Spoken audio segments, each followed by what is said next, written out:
बिहार में आखिर कुशवाहा जाति का नेता है कौन? या 2024 के लोकसभा चुनाव में या 2025 के बिहार विधानसभा चुनाव में जो बिहार की कोयरी जाति है, कुशवाहा जाति है, वो किस नेता की बात मानेगी? देखिए, इन दिनों बिहार की राजनीति में कुशवाहा हॉट केक बने हुए हैं और तीन पार्टियां, जो प्रमुख पार्टियां हैं, उनके तीन नेता इस वोट पर सेंधमारी करना चाह रहे हैं। अब उपेंद्र कुशवाहा की अगर बात कीजिए, जो जनता दल यू में थे, जेडीयू में थे, वे अब अपनी पार्टी बना चुके हैं, यानी राष्ट्रीय लोक जनता दल। सम्राट चौधरी की बात कर लीजिए, बीजेपी ने कल ही उन्हें प्रदेश अध्यक्ष बना दिया और बहुत वोकल नेता है। इसके अलावा एक और नेता है जो 90 और 10 की बात करते हैं, तो कहते हैं कि हमारे धमनी में स्वर्गीय जगदेव बाबू का खून बह रहा है, जो कहा करते थे कि 90 शोषित है और 10 जो है वो उनको शोषित किए हुए हैं। वो भी कुशवाहा जाति से आते हैं, राष्ट्रीय जनता दल के नेता हैं, बिहार सरकार में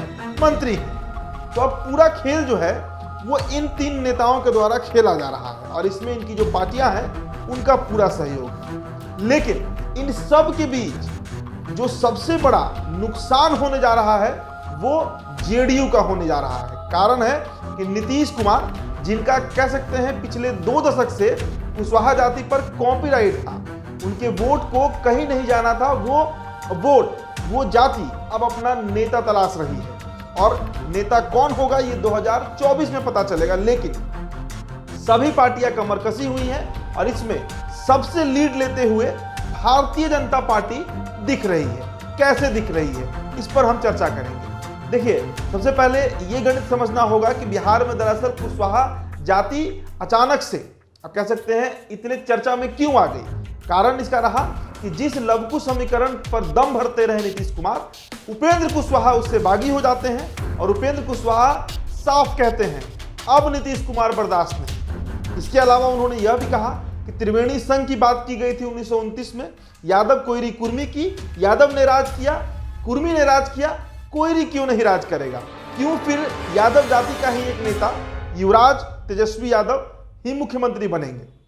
अब देखिए, तीनों नेताओं का हम एनालिसिस करते हैं कि आखिरकार कौन कितने पानी में। उपेंद्र कुशवाहा से हम शुरुआत करते हैं। उपेंद्र कुशवाहा ने 3 बार नीतीश कुमार का साथ पकड़ा और तीनों बार उनको अलविदा भी कहा और इस बार तो उन्होंने बजाते कसम खा लिया है। उपेंद्र कुशवाहा ने साफ कहा कि किसी भी स्थिति में अब नीतीश कुमार के साथ जाना संभव नहीं है इस जन्म। इसके अलावा उन्होंने बीजेपी के पार्टी ज्वाइन करने से भी इनकार किया, अपनी नई पार्टी राष्ट्रीय लोक जनता दल बनाया और बिहार में विरासत बचाओ नमन यात्रा के दोनों फेजों को उन्होंने पूरा किया है। कहीं ना कहीं एक बड़ा जन आधार है उनका, एक बड़ी वोट बैंक है उनकी, जो सिर्फ उपेंद्र कुशवाहा को अपना नेता मानती है और उसमें जो मेजॉरिटी है, जो बाहुलता है, वो कुशवाहा जाति की ही है। तो ये तो हुई उपेंद्र कुशवाहा की बात। इसके बाद चले आइए आलोक मेहता पर। राजद के नेता हैं, 90 और 10 का फर्क समझाते हैं। अब देखिए, आलोक मेहता बिहार सरकार के मंत्री हैं और राजद के सबसे बड़े कुशवाहा नेता आलोक मेहता जो हैं वो भी इस वक्त खूब चर्चे में हैं। उन्होंने 90 और 10 की बात कही थी और आलोक मेहता जो है इसके बाद बीजेपी के निशाने पर आ गए थे और ये माना जा रहा है कि उपेंद्र कुशवाहा के काट के रूप में, यानी उपेंद्र कुशवाहा के सामने आलोक मेहता को राजद जो है वो खड़ा कर रही है। राजद भी चाहती है कि कोयरी वोटर जो है वो उसके साथ जुड़ जाए। बिहार की दूसरी सबसे बड़ी आबादी वाली जाति जो है वो कोयरी ही है। आलोक मेहता, आपको याद होगा कि आलोक मेहता ने बाबू जगदेव बाबू के वो जो कार्यक्रम हुआ था उसमें उन्होंने बजाते उपेंद्र कुशवाहा पर तीखा हमला किया था।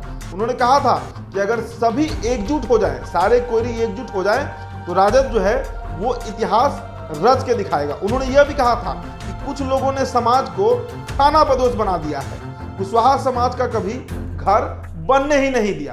तो ये तमाम बातें उनके द्वारा कही गई थी, आपको याद होगा। और इसके बाद फिर उपेंद्र कुशवाहा ने भी उन पर हमला किया था। अब चलते हैं, बात कर लेते हैं सम्राट चौधरी की। सम्राट चौधरी बिहार के उभरते हुए नेता। चर्चा तो ये भी चल रही है कि साल 2025 में भाजपा की तरफ से वो सीएम फेस होंगे, क्योंकि भाजपा के अगर बैक रिकॉर्ड को देखें तो 2013 में जिस देवेंद्र फडणवीस को महाराष्ट्र का प्रदेश अध्यक्ष बनाया गया, 14 में उन्हें मुख्यमंत्री बना दिया गया।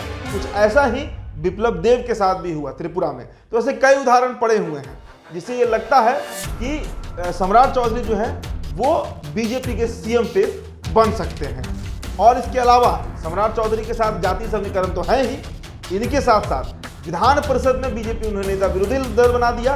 एक बड़ा कर दिया गया सम्राट चौधरी को। तो कहीं ना कहीं कुशवाहा वोट पर पकड़ बनाने के लिए जो तमाम राजनीतिक पार्टियां हैं वो जो है जद्दोजहद कर रही हैं। लेकिन इनके अलावा एक और बात है जो गौर करने वाली है।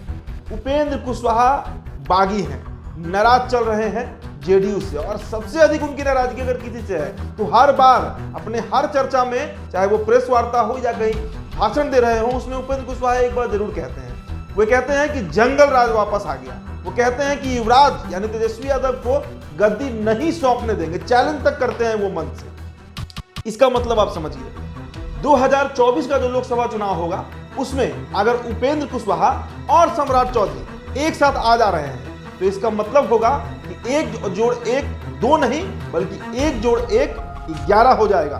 सम्राट चौधरी और उपेंद्र कुशवाहा का अगर गठबंधन हो जाता है 2024 लोकसभा में या 2025 विधानसभा में, तो पूरी तरह से जो कुशवाहा वोट अपना नेता तलाश रही है वो एनडीए खेमे में पूरा कोयरी का जो वोट है वो आ जाएगा। और ये सबसे बड़ा नुकसान जो है वो नीतीश कुमार को होगा, क्योंकि नीतीश कुमार की पूरी राजनीति की जो जमीन है वो जमीन ही खिसक जाएगी अगर कोयरी वोट यानी कुशवाहा वोट खिसक जाता है। तो बिहार में इन दिनों कुशवाहा जो है वो हॉट केक बने हुए हैं। कोयरी वोटर पर सबकी नजर बनी हुई है क्योंकि ये डिसिसिव वोटर है। आप इसका आकलन ऐसे भी कर सकते हैं। उपेंद्र कुशवाहा ने अकेले 2020 का चुनाव लड़ा था, बसपा उनके गठबंधन में थी और AIMIM थी। इसके अलावा लगभग जितने सीटों पर उनके प्रत्याशी उतरे 8,000 से लेकर 35,000 वोटों तक उनके प्रत्याशियों को जो मत है वो प्राप्त हुआ था। इसका मतलब समझिए, इसका मतलब है कि कहीं ना कहीं जो कोयरी हैं, जो कुशवाहा हैं, वो वोट करते हैं उपेंद्र कुशवाहा को। और उस पर अगर सम्राट चौधरी जैसे वोकल नेता, दबंग नेता जो राजनीतिक दबंगई करते हैं, विधान परिषद में नीतीश कुमार से डट कर बहस कर लेते हैं, वो अगर बिहार यात्रा कर लेते हैं उपेंद्र कुशवाहा के साथ, तो इस बात को आप मान कर चलिए कि कोयरी वोटर जो हैं वो एनडीए की तरफ ही स्विच कर जाएंगे। आलोक मेहता का भी प्रयास है, साथ ही साथ नीतीश कुमार का भी प्रयास होगा। अगर ये महागठबंधन जो आज के परिदृश्य में दिख रही है ये बनी रहती है 2024 लोकसभा चुनाव तक। फिलहाल इस चर्चा में इतना ही। आप बने रहिए। तो बिहार टॉप के साथ प्रणाम, उदित तारण है। बहुत बहुत शुक्रिया।